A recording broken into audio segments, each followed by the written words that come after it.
put all this back in a bottle and hide it, as they were so successfully able to do for decades. It was a perfect example of a show trial, something you don't expect to see in a free democracy. It was akin to the McCarthy hearings of the 1950s. Yes or no? Do you believe nicotine is not addictive? I believe nicotine is not addictive, yes. Mr. Johnston? I believe nicotine is not addictive. I believe that nicotine is not addictive. I believe that nicotine is not addictive. And I too believe that nicotine is not addictive.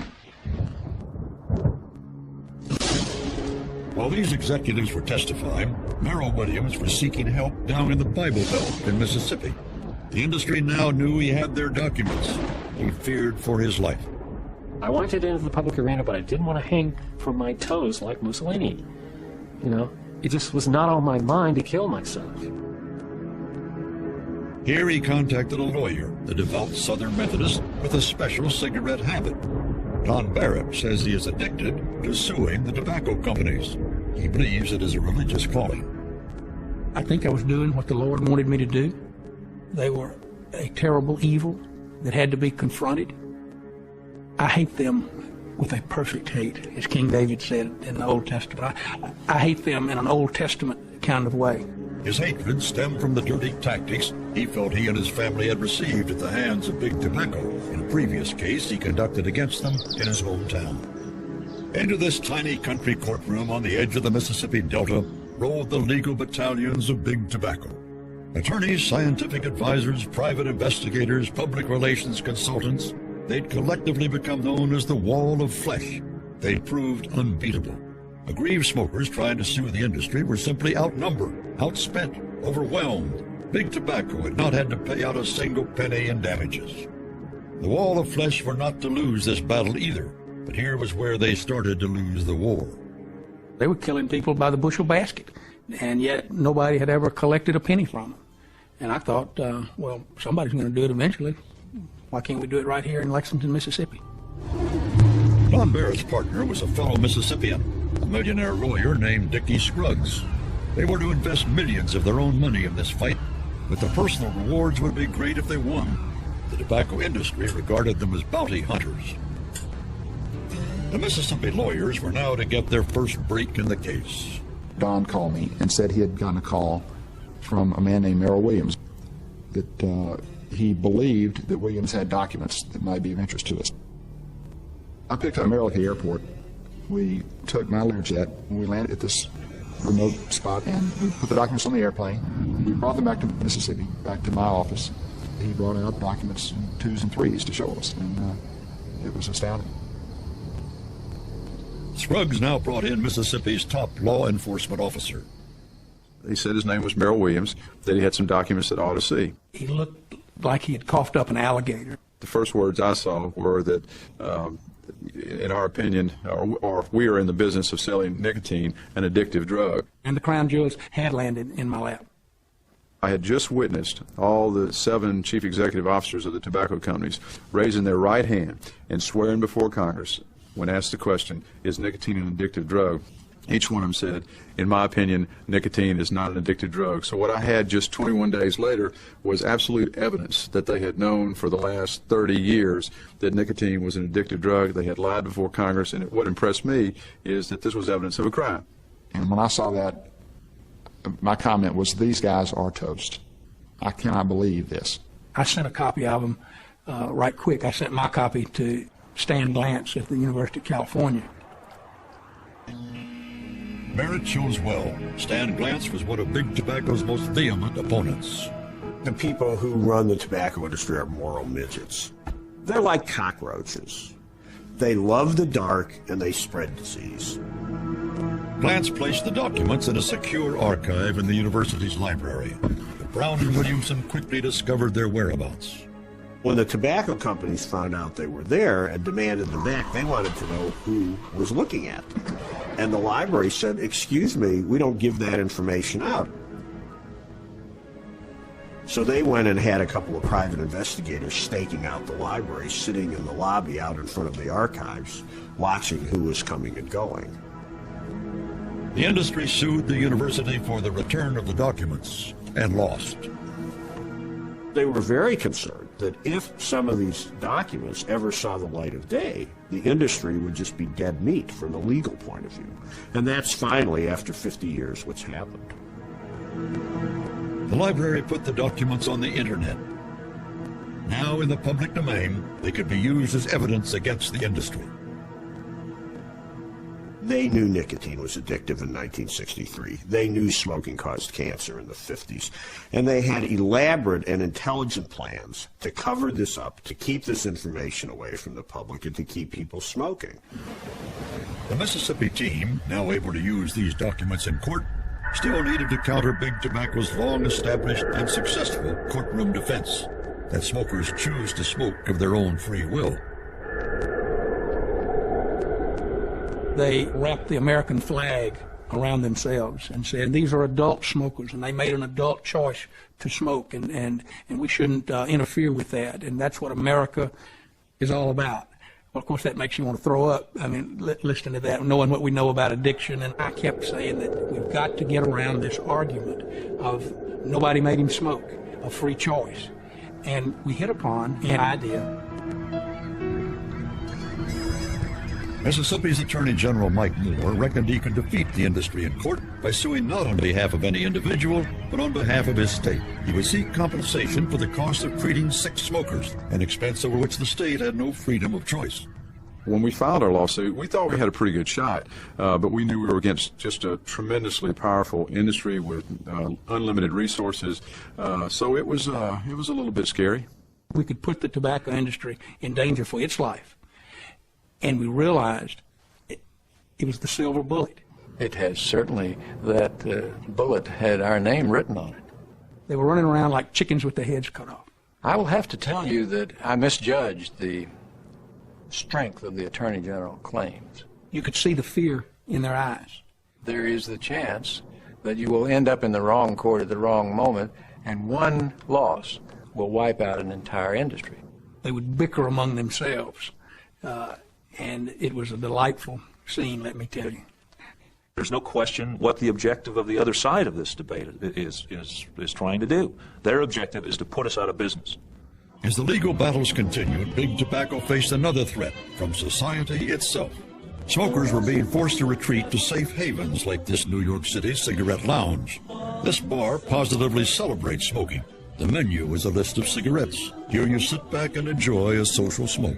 But passive smoking, the idea that cigarettes might endanger the health of non-smokers, dramatically transformed society's response to smokers and their smoke. It also revolutionized the anti-tobacco movement. Cigarettes could now be cast as a public menace, not just a private concern. It was the most serious threat so far to Big Tobacco. I really believe most people in the industry formed an opinion that now looks terribly misguided, that this subject would not amount to a whole lot, that it would not be accepted as scientifically sound. Passive smoking is the industry's Achilles heel. Because while the tobacco industry can keep smokers smoking and through their advertising help them rationalize their behavior of killing themselves, it's very hard to get somebody to believe they have a right to kill somebody else. We never met, but you know me. I'm your waitress. I brought your coffee. Remember the drinks? Can we ask you something? 8 hours in here. It's like smoking almost a pack. More of us die of lung cancer and heart disease than in any other women's job. When you smoke a cigarette or breathe in secondhand smoke, you're putting cadmium in the air, dimethylnitrosamine, nicotine, arsenic, ammonia, lead, a whole variety of toxic chemicals, which if they were coming out of a smokestack in an industry would be very, very heavily regulated. Public health authorities increasingly are marginalizing themselves by their more aggressive and excessive claims about smoking. Basically, they've now decided that the end justifies the means, and they engage in junk science to try to make smoking even less socially acceptable than it is already.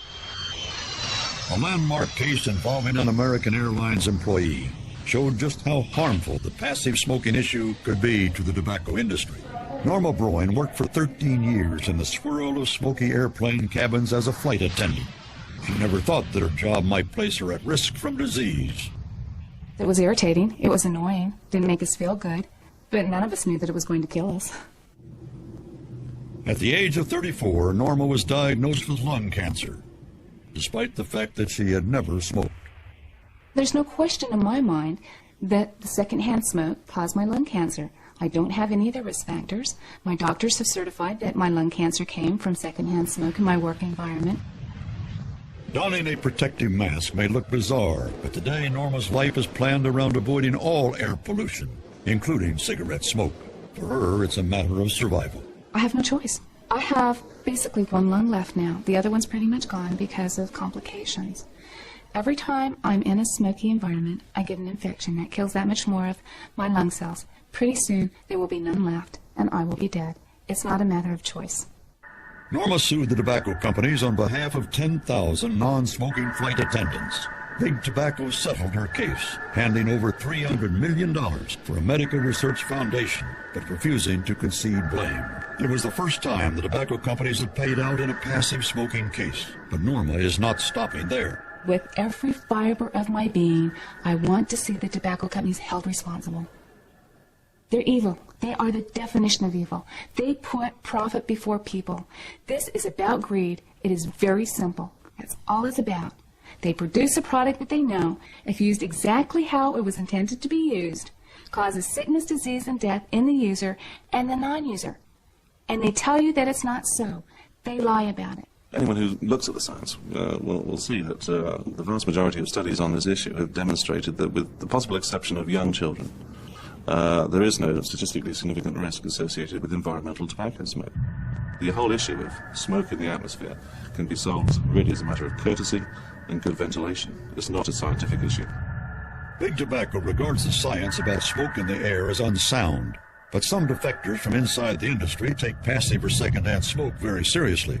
There are just a number of documents within the company and the industry that clearly indicate that secondhand smoke is just as dangerous, if not more dangerous, than mainstream smoke, and the documents date back into the 70s. Jeff Wigan was the second big break for those suing the industry. He became the highest-ranking defector in the history of the tobacco war. It was a huge stick of dynamite for the industry. They never expected someone who had been vice president of the company to come forward, and he had tremendous information. He was a very dangerous witness for the tobacco industry. That's why they tried to intimidate him, because he was seen as a traitor to the industry. After being fired by Brown and Williamson from his position as head of research and development, he felt increasingly hounded. I knew the industry was following me around. I went through unmarked entrances. I traveled under different names. We had 2 bodyguards, 2 ex-Secret Service agents that provided security for both me and my family. I carried a handgun in the car. I kept a handgun in the house. I wasn't quite sure of what was going to happen. Somebody in my mailbox at my home put an unusual live round with a note saying that they hadn't forgotten me, they know where my kids are, and that tobacco wouldn't forget. In particular, Wigan knew of a top-secret plan to bleed a tobacco leaf with increased nicotine content, a project codenamed Y1. Y1 is a genetically engineered tobacco that gives you approximately a 2-fold increase in nicotine. It was a program that was undertaken within the company to manipulate the nicotine delivery of the tobacco. The Y1 leaf was sold commercially in cigarettes in the United States. British American Tobacco, which ran the project worldwide, says it was a failed attempt to develop a safer cigarette. Jeff Wigan believes otherwise. The companies knew that nicotine was addictive and that the product that they were delivering to the consumer was really a nicotine delivery device or a nicotine system. Y1 seeds, ironically, produced the first successful criminal prosecution of the tobacco war, when the genetic engineering company developing the project for British American Tobacco subsidiary pled guilty to illegal export of tobacco seeds and was fined $100,000. It's one of the most addictive substances on Earth, and it's hooked millions. It's called nicotine, and the tobacco industry knows that the more nicotine their cigarettes have, the more hooked they'll be. Of course, every year, thousands of people die from their addiction. But you know what they say. There's plenty of fish in the sea. The tobacco industry, they profit, you lose.